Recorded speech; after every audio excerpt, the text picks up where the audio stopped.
हरिओम आत्मीय भक्तजनों, सप्रेम जय श्री हरि। आज का प्रसंग है, एक थे महाराज बिंदुराज। बिंदुराज बड़ा ही नामी प्रतापी महाराजा थे, जिनका जस उनके राज में कोने कोने में फैला हुआ था। हर किसी का वो भला करना चाहते थे।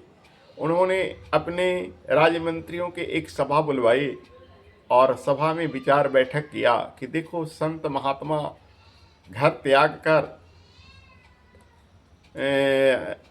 कुटिया बनाकर रहते हैं और वे लोक मंगल के कार्य में लगे रहते हैं। इसलिए लोक मंगल का काम करते हैं, अपना धन दौलत घर परिवार सबको ठुकरा देते हैं, लेकिन विश्व कल्याण की कामना से ये सब तपस्या करते हैं, ये पूजा पाठ अर्चना करते हैं।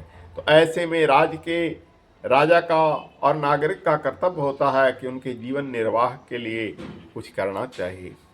नागरिक जब उनसे मिलते हैं तो उन्हें भेंट देते हैं, तो राजा का भी कर्तव्य है, राजा का भी धर्म है कि राजवृत्ति देनी चाहिए, यानी जिसे राजकोष से पेंशन कहते हैं, साधु महात्मा को देनी चाहिए। जैसे विकलांग पेंशन, वृद्धा पेंशन आदि जो पेंशन अभी चल रहे हैं, वैसे ही पेंशन जिसको कहते हैं अंग्रेजी में, उसे राज्यवृत्ति कहते हैं हिंदी में, देनी चाहिए।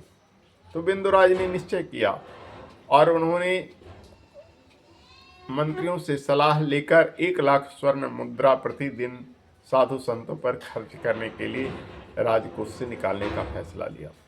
और इस कार्य का हेड ऑफ डिपार्टमेंट, खर्च करने वाला, अपने महामंत्री गृहीत सम्मत को नियुक्त किए। साधु संतों की देखभाल करना, साधु संतों को राजवृत्ति देना उनका काम है। उनका काम है लोकमंगल के लिए लगे साधु संतों को वे राजवृत्ति दें। राज्य की तरफ से 1,00,000 स्वर्ण मुद्राओं में उस जमाने में जितने भी साधु हैं उसके अनुसार वे बांट कर दें, किसी को 10, किसी को 20, किसी को 150, यानी साधुओं की गिनती करके उसके अनुसार बैठा ली जाए। महामंत्री गृहीत सम्मत के ऊपर ये बहुत बड़ा काम हुआ। गृहीत सम्मत घूमने लगे और जो लोक मंगल में लगे हुए साधु संत मिले, उन्हें देना चाहे तो वे लेने से इनकार कर गए।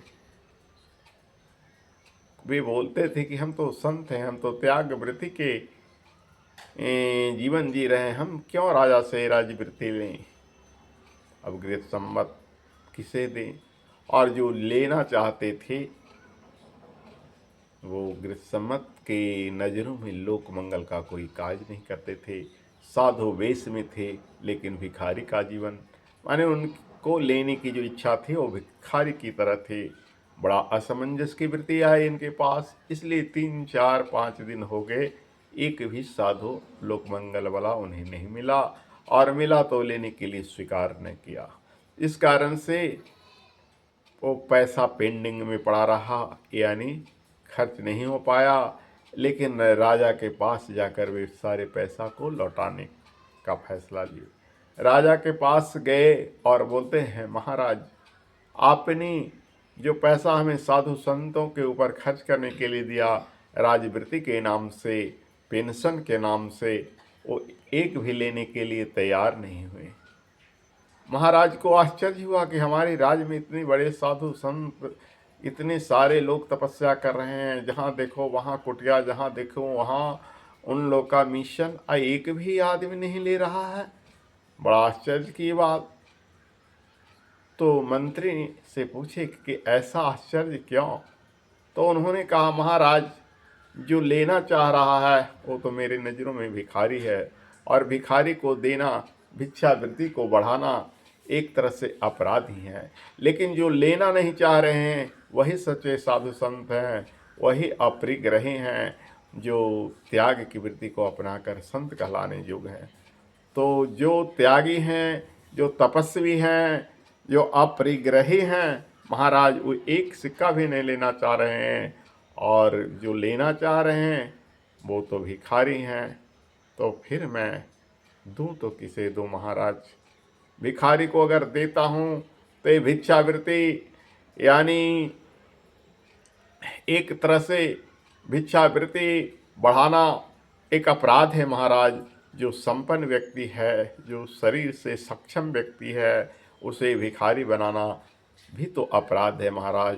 वो तो अकर्मण्य हो जाएगा, कोई काम नहीं करेगा, इसलिए भिखारी बनाना राजा का अपराध है। राजा ने विचार कर फैसला लिया कि इन सारे पैसा को, इन सारी रुपये को जनता के कार्य में खर्च कर दिया जाए, इसे जनहित में लगा दिया जाए।